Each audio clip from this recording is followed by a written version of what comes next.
Okay. All right. So um, our first question is, why did these particular insights stand out to us, and what systems dynamics do they reflect from the problem? So like starting out from like our beginning of the process, when we were like finding people to interview, and then going through our sticky notes, I think we're the most informed. Um, like the most critical thing in informing our analysis, because it helps us see the trends in each interview, and then not only find like buzzwords, but explain or make assumptions as to why those themes are there and present. What was your experience making sticky notes?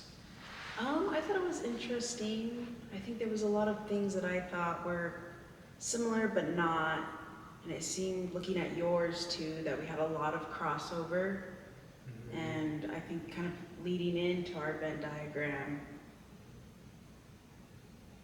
Oh, that's what I thought. Yeah, the Venn diagram helped us more synthesize where those overlaps were in both our sticky notes, because there were lots of duplicates. Right. Um, and so, which, just leads us to our next question about the assumptions and expectations we had and how they were challenged. I think for me, when I was interviewing people, I was expecting to see just major polarization and almost like one side demonizing the other. Um, but that wasn't the case. It was um, like real people who have values and beliefs that were grounded in some truth and some certainty, but they themselves were experiencing challenges with close people, people close to them, like loved ones, friends, people they work with, or people they had stewardship over. Um, and that rift is what caused some problems. But I think that isn't problematic. I think what is problematic is the hate that comes from when those beliefs are challenged, and it's perpetuated by misinformation or breakage in the line of communication. Um, and that was interesting for me to see. I think going in, we decided on what is going to guide our interview questions, and that largely was affected by our case study and the information presented there. And so we talked about hostility, both emotional and affective hostility, strain on relationships and social sorting, epistemic habits and perceptions that the public holds at large, um, safety and the local climate, especially in the in after the events that happened on campus in September with Charlie Kirk. And then what was kind of key for me was the asking them about what they would change, what they would do better to address this.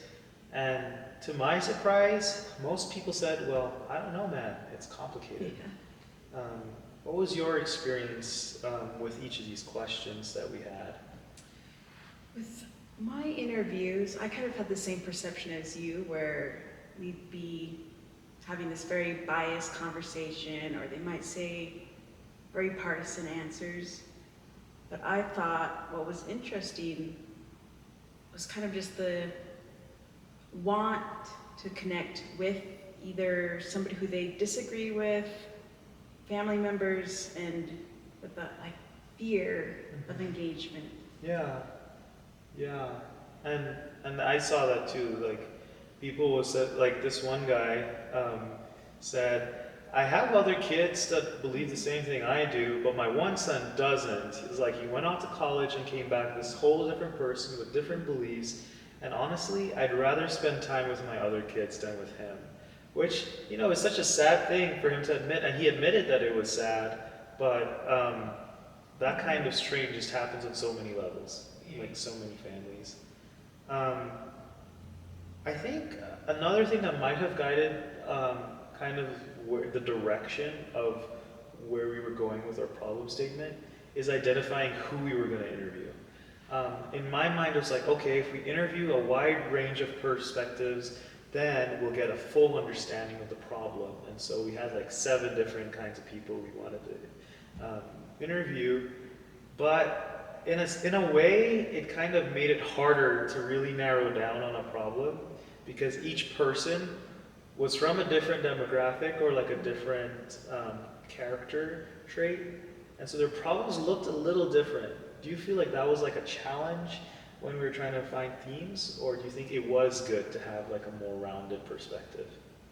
I think initially it did seem like quite the challenge because you had certain interviews that were very, I would say, kind of, trying to think of a word. Lost the question.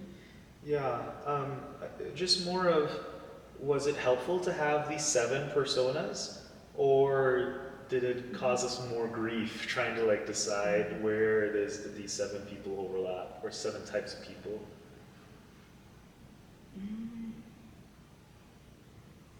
I guess with my interviews, the personas were kind of the base of like my perception when interviewing that person, but with someone like Lily, who was supposed to be the concerned mom, I saw more of a, activist persona come out and Oh yeah, other yeah. things like that with my other interviews. Oh yeah, that's actually so cool. Like, so we anchored our expectations in these personas, but then had them challenged when we actually just met with these people. Right. Yeah, I think that was cool to see. I definitely saw that as well.